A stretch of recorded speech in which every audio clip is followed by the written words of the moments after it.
morning po sa ating lahat, sa mga nakikinig at nanonood po ng ating devotion sa umagang ito. So sa lahat po ng mga kapatid natin sa pananampalataya, God's morning po. Ayan, sa umaga pong ito, nais ko pong magbigay ng isang mensahe na naggagaling sa Panginoon. Ayan, bilang paalala po sa atin sa umagang paggising, ayan, makita natin at makarinig tayo ng mga salita ng Diyos na magpapalakas sa umaga na atin.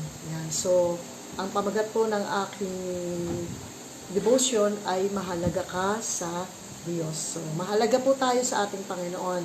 Yan po ang sinabi niya sa Efeso 2, ayan, verse 10, sabi po dito ay sapagkat tayo nilalang ng Diyos, nilikha sa pamamagitan ni Kristo Jesus upang iukol natin ang ating buhay sa paggawa ng mabuti. Iyan ang layuning pinili ng Diyos para sa atin noon pa man. So, dito pa lang, mahalaga tayo sa Diyos at lahat po ba tayo ay naniniwala na mahalaga tayo sa ating Panginoon? Amen po. So, nararamdaman nyo ba na minsan pinakausap nyo yung sarili nyo na parang sinusumbatan tayo ng ating puso, no? Na dahil sa mga ating pagkukulang, no? Minsan, yung lagi na lamang natin nadarama na, naku, hindi dapat ako sa karapat-dapat ako sa Panginoon, no? Sa paningin ng Diyos, hindi ako karapat-dapat. So, hindi ako mahalaga sa ating Panginoon. So, naalala ko po yung MYF time ko noon, no? Yung kwento pong ito, siguro lahat na alam niyo na po itong kwentong to sa mga ibang hindi nakakaalam. No, yung merong isang bata na may hawak siyang maliit na ibon na nasa kanyang kamay. Bigla niya nakita yung lolo niya. So, ginawa niya, tinago niya yung kamay niya, yung ibon sa likod niya. So, sabi niya sa lolo niya, Lolo, may ibon po sa kamay ko. Hulaan niyo po, buhay po to o patay? Alam ng lolo, yung nasa kamay niya, buhay yung ibon. So, ang sabi ng lolo niya, kapag sinabi niyang buhay yung ibon, baka patayin ng bata yung ibon. Kawawa naman. So, ang ginawa ng lolo, sinabi niya, patay na. Ang sabi ng bata, hindi lolo, buhay po. So, yun, no? Makikita po natin dito na yung lolo ay mahalaga ang buhay ng ibon na yun. Higit na sa Panginoon, na mas mahalaga tayo sa Panginoon. No? Katulad ng ipinaliwanag ni Jesus sa Mateo 10, verse 29, yung ipinaliwanag niya na may isang maya na hindi niya ito nakakalimutan, no, sa harap ng Diyos. Pag ito ay nahulog sa lupa, nalalaman din ng ating Panginoon yun. Kapag may mayang nahuhulog sa lupa, ito man ay nasaktan o dumapo upang maghanap ng makakain, nakikita rin po yun ni Jesus, no?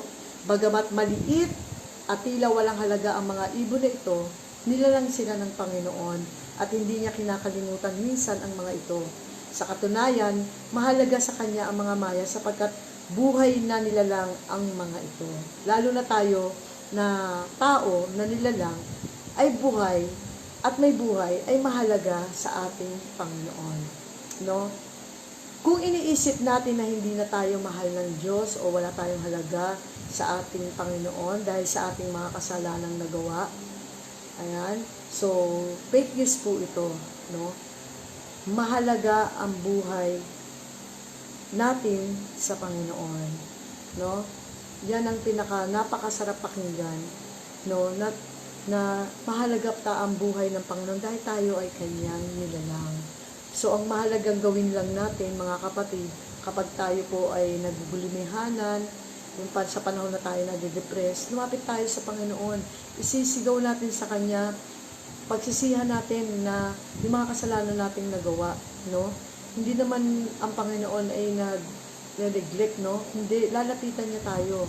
Papatawarin niya tayo ng buong puso dahil ang Panginoon ay Diyos na mapagpatawad. So, lumapit tayo sa Kanya, no? Ng buong pagsisisi na nakikita sa ating puso, no? So, napakasakayang na sabihin sa Panginoon na marinig sa Panginoon na may halaga tayo, bagamat sa ibang tao, sa mata ng Panginoon, na wala na tayong halaga. No? Huwag nating isipin ng mga sinasabi ng ibang tao, isipin natin yung sasabihin ng ating Panginoon, no? Sa paningin ng Diyos, mahalaga ka. Kapag alam mo yung value mo sa mata ng Panginoon, hindi mo susukatin ang kahalagahan mo sa opinyon ng ibang tao. Ang mahalaga, mahalaga tayo sa mata ng ating Panginoon.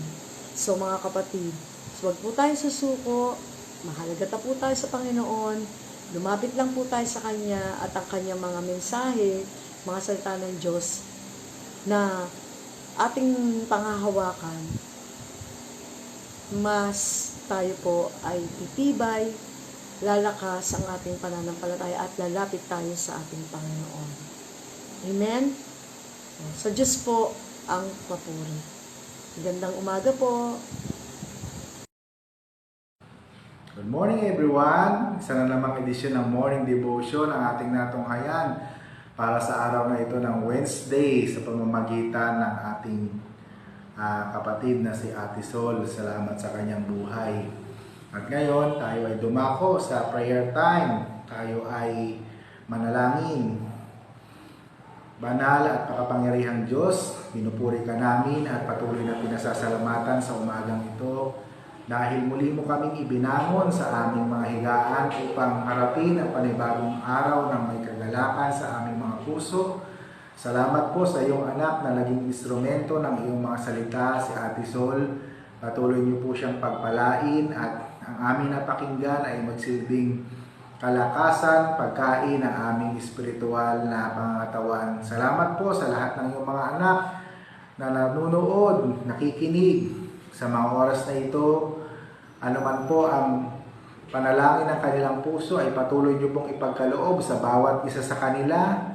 Pagpalain niyo po ang kanilang buong maghapon. Maaaring ang iba sa kanila ay pupunta sa paaralan. Pinagpipray ko po sa iyo ang mga bata na nag-umpisa na sa kanilang pagpasok. Ang 22 milyong mga estudyante na nagbalik sa school. I-bless niyo po sila, ingatan, protektahan. Ganon din po ang mga teacher, mga magulang. At ganon din po, pinagpipray din namin sa iyo ang mga lugar na hanggang sa ngayon ay baha dahil sa pananalasa ng bagyong Goreng. Tulungan niyo po Panginoon na maging maayos na po ang lahat upang makapamuhay na sila ng normal at maayos at nasa mabuting kalagayan. Pinagpipray ko rin sa iyo ang lahat ng iyong mga anak na may mga karamdaman sa aming church. In the name of Jesus, pagalingin niyo po sila, dakilang Diyos. Pinagpipray ko rin sa iyo ang lahat ng iyong mga anak na sa mga oras na ito ay humihingi rin ng magandang kalusugan. Pagalingin niyo po sila at patuloy na maranasan yung favor mo, yung protection mo at pag-iingat mo. Pinagpipray ko rin sa iyo mga kapatid namin na nasa ibayong dagat. Bagamat sila ay malayo, samahan niyo po sila at patuloy ding ingatan at maranasan din ang iyong presensya sa kanilang mga buhay. Marami pong salamat. Ingatan niyo po ang bawat isa sa amin, patnubayan niyo po kami sa buong maghapon, ilayo niyo po kami sa anumang mga hindi magagandang pangyayari, proteksyonan niyo kami lagi at maranasan ka namin lagi sa aming mga buhay.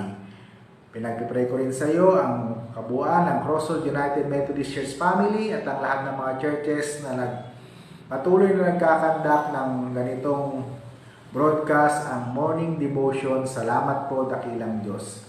Ito po ang aming panalangin sa pangalan ni Jesus na aming Panginoon. Amen. At ayan, natapos na naman tayo at salamat sa kabutihan ng Diyos sa bawat isa sa atin, sa kanyang pag-iingat sa mga nagdaang bagyo. Although meron pa rin mga lugar na binabaha, we pray na maging maayos na po. At pinagpipray din natin ang mga estudyante na nagbalik sa school. Merong 22 milyong mga estudyante na nagbalik sa school. Pinagpipray po natin sila. Ganon din po yung mga bata at yung mga parent na i-provide ang kanilang pangailangan. At the same time, yung mga teacher na magtuturo sa kanila at ganon din yung mga school na gagamitin nila nawa maging successful ang school year na ito sa ating bansa. So marami pong salamat mula dito sa Crossroads United Methodist Church. Ito po ang inyong abang lingkod, Pastor Moises, na nagsasabing Mabuti ang Diyos noon, ngayon at magpakailanman. Hanggang sa muli, paalam!